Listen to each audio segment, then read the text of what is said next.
Hey guys, this is Peter, and today I have something pretty cool for you. The reason this one's cool is because it solves a problem that I've had for quite some time, and that is if you have Wi-Fi in your home, you probably have a dead spot. A spot in your house where Wi-Fi just isn't very good. That's exactly what this is for. This is a mesh system, and yes, there are a lot of mesh systems out there, but let me tell you why this one's so very special. Not only is this 802.11.ax or Wi-Fi 6, it's Wi-Fi 6E. It has a backhaul or a wireless connection between the two devices that is at 6 gigahertz. So it's able to cover a nice area, wirelessly communicate these things from one to the other. You can place one in one room, one in the other. They will talk to each other. And the speed is second to none. It's really, really good. So, yeah, as you may recall, I have a Dynalink router already. It solved my problem I was having with T-Mobile. Here, let me show you. This is the one that I have, and I've been using quite successfully for some time. This is their Wi-Fi 6 router, the AX3600. I love this router. This one is great, and at 99 bucks, it's an absolute steal. However, if you have a larger house and you need to cover an area, well, you can't just simply get two access points and wire them together. Well, you can actually. I've done that for years. In fact, I want to show you my installation that I've been using for the past 2 years because my daughter's room is a dead spot. So what I actually did is I ran a wire for over the roof from my garage down into the garden shed that's right outside her room, and I put a little wireless access point that I was able to bridge with. I ended up having to give it a different SSID because it wasn't bridging well. This is different. What these two devices will do is one mimics the other. They overlap. You'll have seamless roaming from one to the other. The problem my daughter was having, and the reason we had to get her unlimited phone service, is she'd try to use Wi-Fi, but she'd be in her room and she'd forget and she'd go to the kitchen and she'd fall off that network. It would jump to her telco provider and she'd be using up her data. Or she'd forget and go to the TV room, switch later, and then go back to her room. She would say, "Dad, you're killing me with this thing." Now you can seamlessly roam from one part of your house to the other part of the house. It's expandable and it's all wireless. So I really love that part.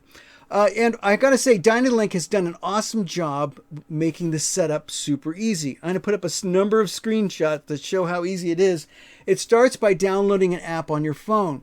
Your phone is really powerful, by the way. It has a camera built into it, and they have all the QR codes, so you simply scan things. You don't have to go typing in a bunch of garbage. It'll do that for you. So it links these two together. Really nice experience, but the best part about it was that it just works. Now, I know what you're thinking. You're like, well, I've got a mesh and it's amazing. And let me show you what. Here we go. There's a bunch of different mesh systems out there. And yes, but the difference, the thing I want you to look at is, can you expand it? Does it have a decent backhaul? How many units can it support? And, well, I'm going to show you some of that real quick. Here's the unit that I think is the one that's most similar to it. And again, we were looking at $399. This works, and it works with T-Mobile. Here is Netgear's solution at Oh, it's actually a recommended product. I'm sure it's a good product, but it's another $300. So this is what it takes in order to create the kind of environment I have with Netgear, but here it is with Dynalink, and I think it's dynamite. So here, I'm going to show you what there are other products on the market, and people will say, well, what about the Eero? It's an Amazon company. Look at that. It looks like a coaster. The one that I'm talking about, this has how many antennas? I think it's 8 different antennas in there. It is up high, and you want to give it plenty of clearance because it's trying to communicate wirelessly. It has the backhaul, has its own antennas. It was designed, look at it, it even covers more feet. This one claims to cover 6,000 square feet. I'll give you a little trick. For every wall you want to penetrate, go ahead and cancel out one of those zeros. That's a good rule of thumb just to set proper expectations. So you went from, I have to go through 2 walls. So 6,000 becomes 60, and that's about right. 60 feet's pretty big. It's, you know, it's if you measure it, you'll see it's pretty far, and that's a reasonable expectation for having to go through walls. Let's take a look at this one. Where did it go? This one, they're 2-pack. Wi-Fi 6, Zigbee. I'm not sure what the Zigbee's for. Zigbee's measured in kilobits, if I'm not mistaken. but this doesn't look like it has the right antennas. And if you look at how many, they say it can do 75 devices and it's at a lower speed. The speeds that I'm getting here, I'm going to go ahead and put up some speeds that I captured, but I even got better ones now. In the living room where I am, I was getting 384. I've got much better scores now, and 41. But in the bedroom, the dead spot, I was getting 318 and 28.6 up. Those are really good. In the hallway, where it's right in front of all the rooms, of the bedrooms, the spot you want to put an access point. I don't want to put them in people's rooms because it's still wireless data. So I wanted to put it in the hallway, and I was getting 504 in the hallway. So really cool stuff. I want to open up my phone. Give me 1 second. Let me do that for you. All right, so here we are with my phone. I'm going to go ahead and open up this Dynalink application. It runs on your phone, and in fact, it manages both devices. In fact, if I go up here, I can see all my Dynalink devices, and you can see my previous access point that I was talking about. There it is. So I had the WRX36, excellent, and for 99 bucks, if it covers your space, awesome. It really does handle the traffic. It runs nice and cool. The mesh is a little bit smaller. It doesn't have as many wired ports on the back, but that's okay. I actually go straight to a gigabit rack. And then I jump over to here for the office, and I have another one by the TV. So that's where my wired stuff lives. I don't need a lot of connections. I just need a daisy chain from one. So I go straight out of my T-Mobile access point or gateway that I'm using, my T-Mobile gateway I'm using as a modem only. I'm going out of one of those ports and directly into the WAN port of this thing, and just lit it up. So here we go. I'm going to show you this right now. How many devices do we have on here? 23. I have obviously some other stuff that needs to be on there, but I guess the kids aren't here today.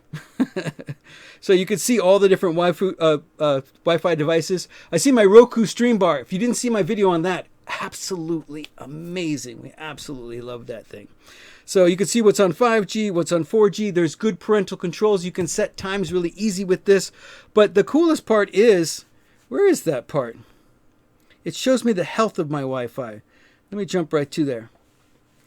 Boom. There it is. It has 3 Wi-Fi networks, a main, a guest, and an IoT. Everyone always said you should use your guest as an IoT. Well, you can, but it's nice to even have another one. So you can even set up the backhaul, so you can use it as a front haul. That's coming, I believe, in a software release later, or maybe this is the release, but I don't have anything that receives 6 gigahertz yet.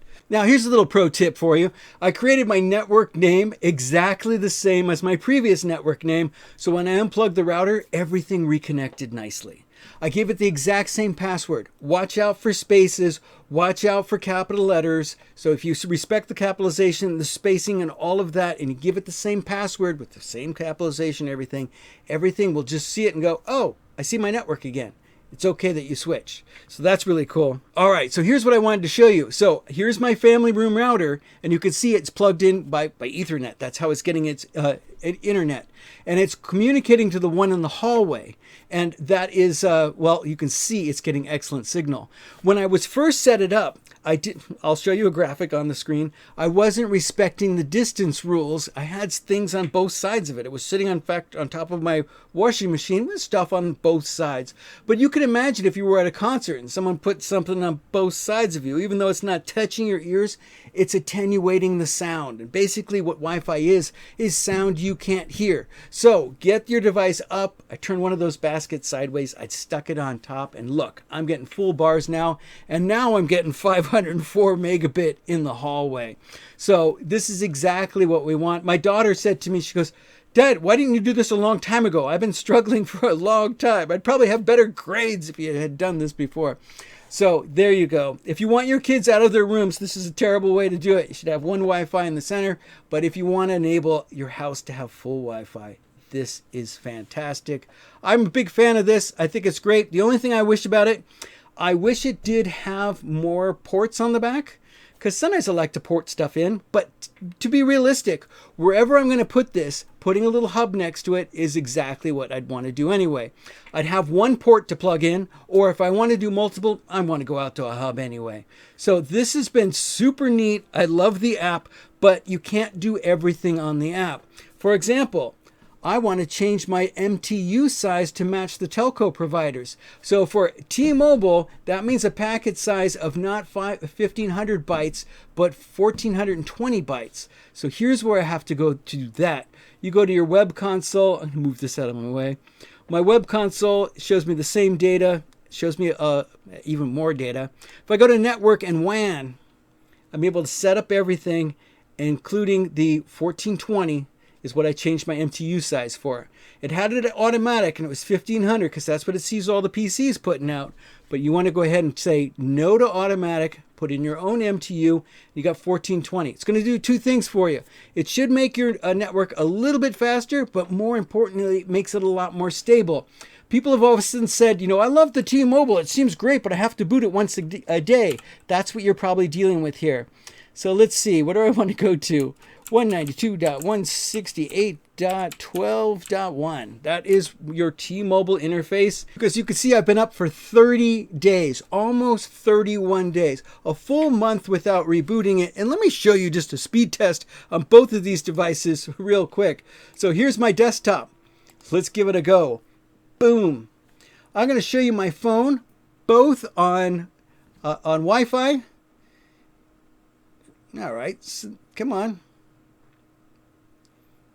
I guess those kids are streaming inside. This is pretty good though. So this time of day, 15 millisecond ping, 660. Not going to gripe. It's pretty good. You know, I think the mirror casting program causes it to eat up a lot of data. I could do that again when I turn this off. But I want to show you this because it's important too. Here's my wireless device. And I'm going to test it on this. It is on the Wi-Fi. I get a slightly lesser ping, but look, I still get beautiful scores. And I'm getting 504 in the hallway. This is solving the need. I had to set up the ridiculous thing in the shed before I get that extension cord back. I get this little router back. It's worth the money right there because this is not just a solution. This is well, it is a solution. It solves problems that I had.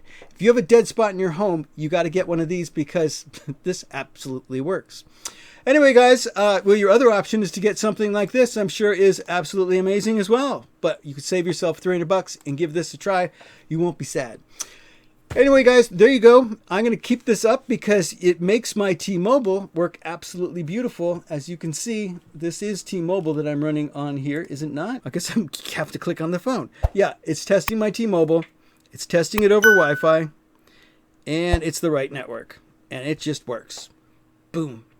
Anyway, guys, thanks so much for watching. I'll put links to this down below. I know it to be an awesome you can tell from the firmware that this is an awesome product.